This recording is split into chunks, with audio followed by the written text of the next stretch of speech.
बिस्मिल्लाहिर्रहमानिर्रहीम। अस्सलाम वालेकुम। मुझे तो बहुत ही अच्छा लगा यहाँ लाहौर पहुँच के, और पाकिस्तान पीपल्स पार्टी की बुनियाद लाहौर में ही रखा गया, और इंशाअल्लाह ताला हमारा मेहनत होगा, हमारा कोशिश होगा कि पाकिस्तान पीपल्स पार्टी को उसी ज़ोर शोर के साथ हम इसी लाहौर शहर में उसके लिए मेहनत करेंगे, उसके लिए काम करेंगे, ताकि पंजाब के अवाम को, पंजाब के गरीब अवाम को हक दिया जाए जो कायदे अवाम शहीद जुल्फ़िकार अली भुट्टो ने और जो शहीद मोहतरमा बेनज़ीर भुट्टो ने वादा किया। जैसे आपको मालूम है कि इस वक्त महंगाई, गुर्बत और बेरोज़गारी तारीखी सतह पे है, और इस शहर के अवाम के साथ साथ मुल्क के अवाम मुश्किल में है, तकलीफ में है, और पाकिस्तान पीपल्स पार्टी की अगर हुकूमत बनती है तो फिर ऐसी हुकूमत होगी जो उन लोगों का नुमाइंदगी कर सके, उनके जो मसले हैं उनके हल निकाल सके। और हमारा तारीख भी यही रहा है कि पाकिस्तान पीपल्स पार्टी जब भी हुकूमत में आई है तो हमने महंगाई, गुर्बत और बेरोज़गारी का मुकाबला किया है। वैसे मैं तो कहता हूँ कि हमारा तो कोई सियासी मुखालिफ ही नहीं, कोई ऐसा सियासी जमात नहीं है जो मैं कहूँ कि ये जमात जो है ये पीपल्स पार्टी का मुखालिफ ही है, सियासी मुखालिफ। पाकिस्तान पीपल्स पार्टी का अगर मुकाबला है तो इस महंगाई, बेरोज़गारी और गुर्बत से है, और इंशाअल्लाह ताला मेरा ये वादा है इस शहर के अवाम से कि हम मिल के मेहनत करेंगे और आपके मसाइल का हल निकालेंगे।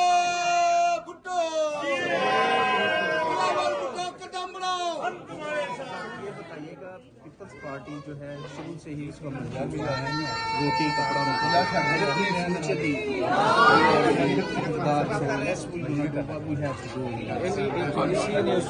इन्हीं नारे को हमें हकीकत में तब्दील करना है। माजी में हमने इनकलाबी बेनज़ीर इनकम सपोर्ट लेकर आया था, जो रोटी कपड़ा और मकान का दावा इस मुल्क के गरीब तरीन औरतों को माली मदद पहुँचा के उनको महंगाई और गुर्बत से एक किस्म का तहफ़्फ़ुज़ पहुँचाया था। तो उसी तरीके से इंशाअल्लाह ताला मैं यूथ के लिए, नौजवानों के लिए भी, मजदूरों के लिए भी, किसानों के लिए भी इसी किस्म का एक कार्ड बनाना चाहता हूँ।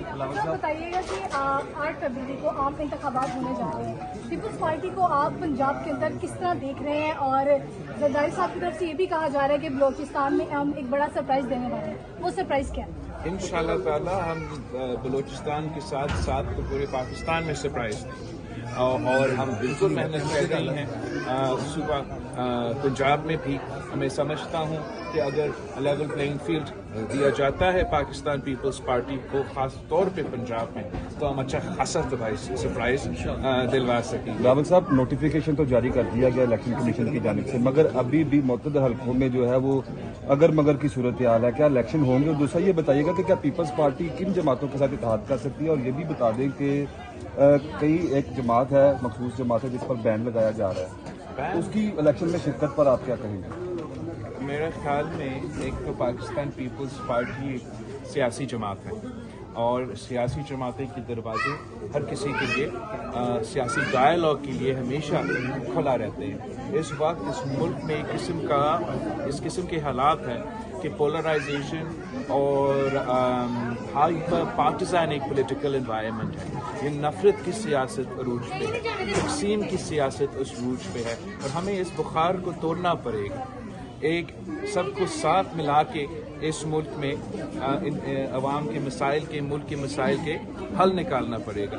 तो ये हमारा नज़रिया है, ये हमारा सोच है, और इंशाअल्लाह ताला हम इसी के तहत काम करते रहेंगे। रावल साहब, अगर आपकी हुकूमत आती है तो कितने मार्जिन से आप दूसरी सियासी जमातों को शिकस्त देंगे, क्या लग रहा है? मैं अगर हमारा हुकूमत बनता है तो मैं सबको साथ लेके चलना चाहूँगा। मैं चाहूँगा कि तमाम सियासी जमातें, तमाम इस मुल्क के सूबे से ताल्लुक़ रखने वाले तमाम तबके जो है, हम सब मिल के इस वक्त जो मुल्क के मसले हैं, जो मुआशी बहरान से हम गुजर रहे हैं, ये पाकिस्तान की तारीख में इतना बड़ा मुआशी बहरान हमने कभी देखा ही नहीं है। इससे निकलने के लिए मेरा नज़र में, मेरा ख्याल में हमें कुछ नए कदम उठाने पड़ेंगे, एक नया सियासत मुतारफ़ करवाना पड़ेगा। जो पुराने रवायतें हैं, जो तक़सीम और नफ़रत की सियासत को उरूज पे लेकर आए हैं, उनको छोड़ के एक ऐसा नया सिमत, एक नया डायरेक्शन अपने नौजवानों के लिए, अपने मुल्क के अवाम को देने पड़ेंगे। सबको ये समझाना पड़ेगा, अपने नौजवानों को ये समझाना पड़ेगा कि हम सब मुहब्बत वतन पाकिस्तानी हैं और हम सब अपना मुल्क का तरक्की रावत साहब, कॉमरेड जुबैदा शहीन के घर आप आए हैं, इनकी पार्टी के लिए खिदमत पर भी कुछ अल्फाज कह दें और ये भी बता दें कि आपने उनसे मुलाकात की है, आपको क्या कहा? देखो, पाकिस्तान पीपल्स पार्टी के कारकुन, खास तौर जो पाकिस्तान पीपल्स पार्टी के लाहौर के कारकुन हैं, वो बहुत ही बहादुर है, बहुत ही वफादार है और इतने मुश्किल वक्त में पार्टी के साथ किया है। आजकल आप देख रहे हो कि एक महीना की सख्ती के बाद पूरे की पूरे पार्टीज टूट जाती हैं। ये वो जमात है जिनके कारकुन हमारे साथ खड़े रहे जिया की आमरीत में, मुशर्रफ की आमरीत में, और मियाँ साहब का जो पहले दौरे हुकूमत था, दूसरे दौरे हुकूमत था, वो आमरीत से कम नहीं था। उस दौर में भी वो हमारे साथ खड़े रहे, तो हम इन पे फख्र करते हैं, उन पे आई फील प्राउड कि पाकिस्तान पीपल्स पार्टी की वो नजरियाती जियाले हैं जो हमारे मंशूर, हमारा नजरिया के खातिर इतने कुर्बानियाँ उठाए हैं ताकि इस मुल्क में जमहूरियत और इस मुल्क के अवाम की तरक्की के लिए वो जद्दोजहद करते रहें। तो इसी सिलसिले में मैं आज यहाँ मौजूद हूँ। इंशाल्लाह इसी तरीके से मैं अपने तमाम जो कारकुन हैं, जो पुराने पाकिस्तान पीपल्स पार्टी से ताल्लुक़ रखने वाले हैं, जो आजकल के नौजवानों हैं, मैं उनसे कहता हूँ कि आपने बड़ों से पूछें कि पाकिस्तान पीपल्स पार्टी के आने से पहले इस मुल्क में सियासत कैसा था, इस मुल्क में गरीबों का, मजदूरों को, किसानों के पास हक क्या थे, और पाकिस्तान पीपल्स पार्टी के आने के बाद हमने क्या क्या तब्दीलियाँ लेकर आए। तो मैं समझता हूँ कि अगर उनको ये सब इंफॉर्मेशन जो आज तक उनसे महरूम रखा गया, हमारा मीडिया पे इजाज़त ही नहीं था कि ये चीज़ें हम अपने अवाम को बताएं, जब ये इन्फॉर्मेशन उनके पास आएंगी तो ज़रूर पाकिस्तान के अवाम एक ऐसा तरक्की पसंद सियासी जमात जो चारों सूबों को नुमाइंदगी करते हैं और जो ख़ास तौर पर मजलूमों को, गरीबों को आवाज़ दिलवाता है, उनके साथ ज़रूर देंगे। आप सबका बहुत शुक्रिया।